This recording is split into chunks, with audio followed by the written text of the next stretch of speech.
Football ചിലപ്പോ എത്ര വിചിത്രമാണ്. ഒരിടത്ത് നെഞ്ചു പൊട്ടുന്ന സങ്കടം, മറുവശത്ത് വാശി തീർത്തതിന്റെ വമ്പൻ ആഘോഷം. കഴിഞ്ഞ ദിവസം ലോകകപ്പ് വേദി സാക്ഷ്യം വെച്ചത് ഈ രണ്ട് മുഖങ്ങൾക്കാണ്. മഞ്ഞക്കുപ്പായക്കാരുടെ സാമ്പാ നൃത്തം നോർവേയുടെ മഞ്ഞുമലകളിൽ തട്ടി തകർന്നിരിക്കുന്നു. ഈർലിംഗ് ഹാലൻഡ് എന്ന നോർവീജിയൻ യന്ത്രം 2 ഗോൾ അടിച്ചു കയറ്റിയപ്പോൾ തകർന്നത് ലോകമെമ്പാടുമുള്ള ബ്രസീൽ ഫാൻസിന്റെ സ്വപ്നങ്ങളും കൂടിയാണ്. ആദ്യ മിനിറ്റുകളിൽ കിട്ടിയ പെനാൽറ്റി മിസ്സായപ്പോൾ ബ്രസീൽ പോലും വിചാരിച്ചിട്ടുണ്ടാവില്ല അവരുടെ ഈ ലോകകപ്പിലെ തലവര മാറ്റുന്ന ഒരു മിസ്സായിരുന്നു അതെന്ന്. പിന്നീട് അങ്ങോട്ട് കണ്ടത് ബ്രസീൽ വേഴ്സസ് നോർവേയുടെ ഗോൾ കീപ്പർ നൈലാൻ മാച്ച് ആയിരുന്നു. Rayan fear strike, Nyland save. Vinicius goal bound, Nyland save. അങ്ങനെ ഇരിക്കുമ്പോഴാണ് 79ാമത്തെ മിനിറ്റിൽ ഹാലൻഡ് ഗാബ്രിയലിന്റെ മുകളിലൂടെ ഒരു ഹെഡർ 1-0. അതിന്റെ ഷോക്കിൽ നിന്ന് മാറുമ്പോഴേക്കും വീണ്ടും 90ാമത്തെ മിനിറ്റിൽ Haaland edge of the box നിന്ന് ലോ ഡ്രൈവ് 2-0. സ്റ്റോപ്പേജ് ടൈമില് നെയ്മർ ഗോൾ എടുത്തെങ്കിലും it was too late, too little.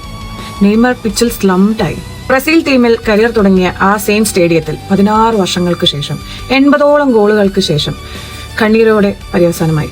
Brazil as A team അടുപ്പിച്ച് 6 ടൂർണമെന്റിൽ ഒരു യൂറോപ്യൻ ടീമിനോട് എലിമിനേറ്റ് ആയി. ഇംഗ്ലണ്ടിന്റെ കഥ, ഈ കഥ കളിക്ക് ഒരു രാത്രി മുന്നേ തുടങ്ങിയിട്ടുണ്ട്. മെക്സിക്കോ സിറ്റി രാത്രി 12:30 മണിക്ക് ഇംഗ്ലണ്ട് പ്ലേയേഴ്സ് വിശ്രമിക്കുന്ന മാരിയറ്റ് ഹോട്ടലിന്റെ മുമ്പിൽ ലൗഡ് സ്പീക്കേഴ്സ്, ഹോൺസ്, പെരുമ്പുറകൾ, കാതടപ്പിക്കുന്ന രീതിയിലുള്ള വെടിക്കെട്ടുകൾ. ഒരേ ഒരു മിഷൻ, ഓപ്പറേഷൻ നോ സ്ലീപ്പ്. ഇംഗ്ലണ്ടിന്റെ പ്ലേയേഴ്സ് ഉറങ്ങരുത്. ഫുട്ബോൾ ഫാൻസിന്റെ പല തോന്നിയവാസങ്ങളും കണ്ടിട്ടുണ്ടെങ്കിലും ഇതുപോലൊരെണ്ണം ഇതാദ്യമാണ്.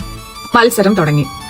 സീ ലെവലിൽ നിന്നും 7300 അടി മുകളിലുള്ള സ്റ്റേഡിയം. വായു നേർത്തത്, ഓക്സിജനാണ് വളരെ കുറവ്.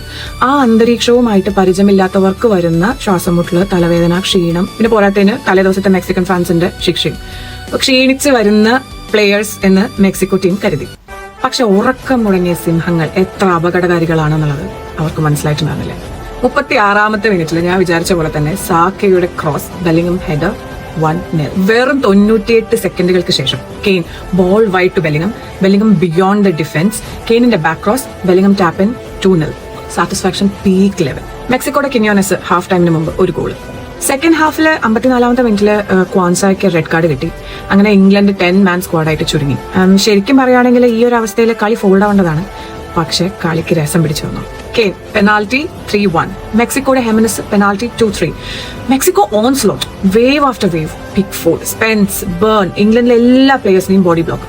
പക്ഷെ കളി കഴിഞ്ഞപ്പോൾ ഇംഗ്ലണ്ട് 10 പേര്, no sleep, high altitude stadium, result 3-2. കളി കഴിഞ്ഞപ്പോൾ പഴയൊരു കവിതയാണ് ഓർമ്മ വന്നത്. ഉപദ്രവിച്ചാൽ ധൈര്യശാലി, ഉഗ്രനായി മാറും നിമിഷത്തിൽ ഉറക്കം നഷ്ടമായാലും ഉന്നതി നേടും ഇച്ഛയാൽ.